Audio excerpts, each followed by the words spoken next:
स्वागत है सभी का इस चैनल में। अभी जो माहौल चल रहा है वो परीक्षाओं का, एग्जाम का, चाहे सीबीएसई हो, चाहे आईएससी हो या आईसीएसई हो या स्टेट बोर्ड्स हो, पूरे घर में मम्मी पापा, बाबा दादी, बच्चे, बोर्ड का पेपर है, बोर्ड का पेपर है, बोर्ड का पेपर है। अच्छी बात है, बोर्ड का पेपर है तो आप बिल्कुल आराम से फोकस तैयारी करो। परेशान होने की बिल्कुल जरूरत नहीं है। जितना पढ़ा है उसको रिवाइज करो, टाइम टेबल बना लो और डाइट पे ध्यान रखो। इसी संबंध में मैं विचार प्रस्तुत करवा रहा हूं हमारे विख्यात कवि मोहित सक्सेना जी से। आपका स्वागत है सर। बहुत और धन्यवाद सर। आप भी शिक्षक हैं और कवि दोनों ही हैं, तो हमारी जो बाल और बालक और बालिकाएं हैं, बोर्ड के टाइम पे थोड़ा सा दुखी हो जाते हैं या परेशान हो जाते हैं। बोर्ड है, बोर्ड है, बोर्ड है। तो ये बोर्ड कोई हुआ नहीं है, सर बताएंगे सर।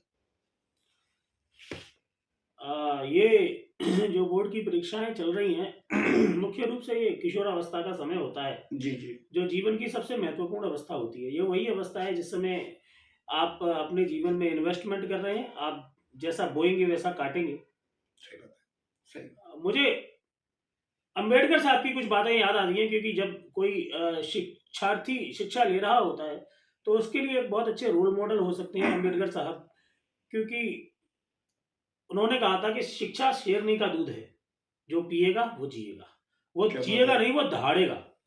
शिक्षा शेरनी का दूध है, जो पिएगा वो दहाड़ेगा। बहुत सही बात है सर, सही बात है। जिस समय में उनके साथ में इस तरह के घटनाक्रम थे, क्योंकि जिस समाज से आते थे और हमारी सोसाइटी में थोड़ी सी उस समय ये परेशानियां थी, तो उन्होंने ये मूल मंत्र ढूंढ लिया था अपने जीवन का कि आपको राज कैसे करना है।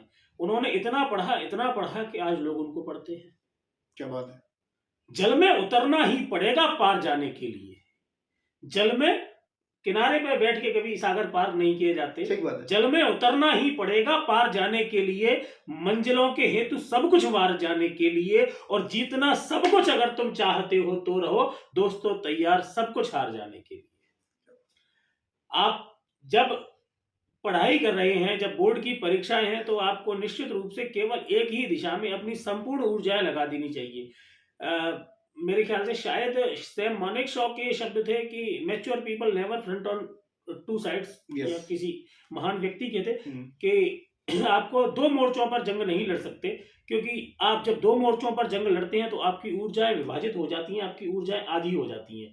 तो यदि आप परीक्षाएं दे रहे हैं, जिस समय 10वीं या 12वीं की परीक्षाएं दे रहे हैं, तो आपका पूरा का पूरा फोकस उस ओर होना चाहिए, अपनी परीक्षा पर होना चाहिए, लेकिन स्ट्रेस भी नहीं लेना चाहिए, क्योंकि परीक्षाओं में अक्सर लोग स्ट्रेस ले लेते हैं। स्ट्रेस की ऐसी कोई बात ही नहीं है, क्योंकि ये परीक्षा है, ये केवल आपके अंकों का निर्धारण कर रही है, आपके मूल्यों का निर्धारण नहीं कर रही है, कि आपके जीवन का निर्धारण नहीं कर रही है, या नहीं निर्धारण कर रही है कि यदि आपके अंक कम आए हैं किसी परीक्षा में तो आप व्यक्ति के रूप में कमतर हैं। ऐसा कुछ भी नहीं है। बहुत सही बात कही आपने कि मतलब बच्चे समझ लेते हैं कि मेरा ही सब कुछ यही हो रहा है। आपकी पर्सनैलिटी अलग है, मार्क्स अलग हैं। जी निश्चित रूप से सर, क्योंकि कई बार हमने ऐसे बहुत सारे उदाहरण देखे हैं कि जो कि पढ़ाई में असफल रहे, जो कि अच्छे मार्क्स नहीं ला पाए। कई बार ऐसा होता है कि हम एक बार असफल होते हैं। बहुत सारी कविताएं हैं इसके बारे में कि चींटी 100 बार चढ़ती है, 100 बार गिरती है, लेकिन अंत में सफल हो जाती है।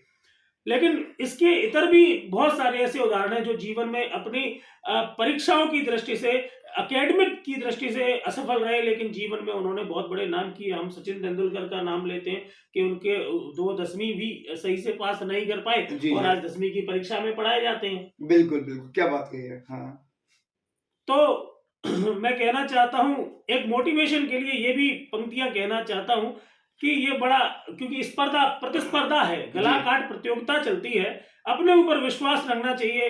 और हम तो गोस्वामी तुलसीदास जी ने कहा है, कवन सो काज कठिन जगमाही, जो नहीं होत तात तुम पाई। जब जामवंत हनुमान जी जब कह रहे थे कि मैं इस सागर को कैसे लांघूंगा, ठीक बात तब है। जामवंत ने हनुमान जी की शक्ति को जागृत करने के लिए कहा कि कवन सो काज कठिन जग माही, जो नहीं होते तात तुम भाई। यदि अपनी शक्तियों को पहचाने, हमें अपने ऊपर पूरा आत्मविश्वास हो, तो हम कोई भी कार्य कर सकते हैं। हम शक्तिपुंज रुद्रावतार, बल और बुद्धि के गुणागार, हम आराध्य करुणावतार, पल में धर दे लंका पजार। हम धरती को रक्षित करते, हम सूरज को भक्षित करते, हम पवन पुत्र बजरंग बली, हम पवन पुत्र बजरंग बली, हम हर युग के आताताई रावण की करते खाट खड़ी। तो क्या मैंने बात है। पंक्तियां कही थी सर कि रखना याद, तुमको कोई गुलदस्ता नहीं देगी, क्योंकि ये गला काट प्रतियोगिता है और इसमें जो आगे चल रहे हैं कई बार सपोर्ट नहीं करते, लेकिन ऐसे समय में हमको डिमोरलाइज नहीं हो जाना। बिल्कुल सही बात है। रखना याद, तुमको कोई गुलदस्ता नहीं देंगे, जो आगे चल रहे हैं ये तुम्हें रास्ता नहीं देंगे। यस, सही बात है। मगर आगे बढ़ोगे दायरों को तोड़कर तुम, और लड़ाई को लड़ोगे निज हुनर के जोर पर तुम। और वो पल भी आएगा जब जंग को मैदान देखेगा, तेरी मेहनत का जलवा पूरा हिंदुस्तान देखेगा।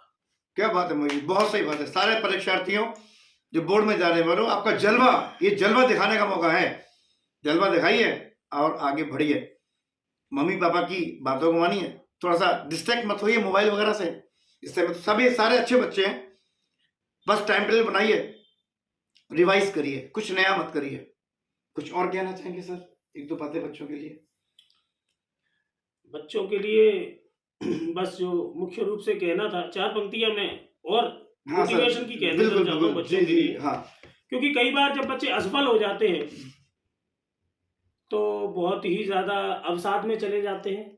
हमने देखा है कि यहाँ से तैयारी करने के लिए बच्चे कोटा जाते हैं, और कोटा में आजकल आत्महत्या का रेशियो लगातार बहुत बढ़ता जा रहा है। जी जी, क्योंकि ये तरुणावस्था होती है, संवेगों की तूफानी अवस्था होती है, जिस समय में भावावेश में आके, आवेग में आके बच्चे अक्सर निर्णय ले लेते हैं जो कि उनके जीवन के लिए बहुत घातक हो जाते हैं।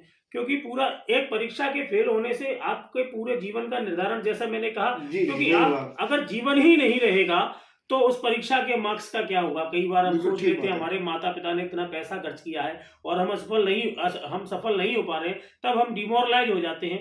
मैंने पंक्तियां कही थी कि आज जिन्हें लगता है, अपने स्वयं के लिए कही थी, और अपने, क्योंकि कई बार मैंने भी ऐसी स्थितियां झेली और खुद को डिमोरलाइज जब महसूस किया, तो इन पंक्तियों ने मुझे बड़ा साहस दिया, और मुझे लगता है कि शायद आपको भी देंगी कि आज जिन्हें लगता है मैं हूं धूल चाटता कीड़ा कोई, आज जिन्हें लगता है मैं हूं धूल चाटता कीड़ा कोई, कल वो मुझको मेरे खुद के अब्र पे चलता देखेंगे। क्या बात है। बहुत ही आशावाद की पंक्तियां हैं, ऑप्टिमिस्टिक होना चाहिए हमको। आशावादी होना चाहिए। आज जिन्हें लगता है मैं हूं धूल चाटता कीड़ा कोई, कल वो मुझको मेरे खुद के अब्र पे चलता देखेंगे। आज भले ही अंधियारे हैं जीवन में, कल मेरी तपती मेहनत का सूर्य निकलता देखेंगे। वाह वाह, क्या बात है। आज भले कुछ बात नहीं हो, मेरी कुछ औकात नहीं हो, आज भले कुछ बात नहीं हो, मेरी कुछ औकात नहीं हो, कल मेरी काबिलियत होगी, मेरी सफलता देखेंगे। और आज जिन्हें लगता है मुझ पर समय गंवाना व्यर्थ भले ही, आज जिन्हें लगता है मुझ पर समय गंवाना व्यर्थ भले ही, एक समय वे मुझको अपना समय बदलता देखेंगे। क्या बात है भाई, आप सबका समय बदलेगा। मोहित जी ने बहुत अच्छी बात कही है, इंतजार करिए। और मोहित जी, आपका बहुत बहुत स्वागत है। आपने बहुत अच्छी बात करी, बच्चों में मोटिवेशन जाएगा और उनमें एक नई जागरूकता आएगी आपके इन ओजस्वी विचारों से। और निश्चित रूप से सर, बिल्कुल भी बच्चों को परेशान नहीं होना है। अपनी बिल्कुल। पूरी ऊर्जा के साथ, पूरे मनोयोग के साथ, पूरी शक्ति के साथ परीक्षाएं देनी है। और हानि लाभ जीवन मरण यश अपयश विधि हाथ, ये चीजें तो भगवान के हाथ में है कि हमको क्या मिलता है क्या नहीं मिलता। अपना कर्म करते रहना चाहिए। Yes. और सफलता एक न एक दिन, जब आप लगातार शिद्दत से मेहनत करते हैं, तो एक न एक दिन वो अवश्य आता है जब सफलता आपकी कदम अवश्य चुकती है। बिल्कुल। तो ऑल द बेस्ट छात्रों, ऑल द बेस्ट सभी को। आप बोलिए। जी जी, मैं सभी को बहुत बहुत शुभकामनाएं परीक्षाओं के लिए देता हूं। आप अपनी पूरी मेहनत कीजिए, आप निश्चित रूप से सफल होंगे। बहुत बहुत शुभकामनाएं, बहुत बहुत धन्यवाद। और याद रखिए, हम होंगे कामयाब, हम होंगे कामयाब एक दिन, मन में है विश्वास। भारत माता की जय। All the best.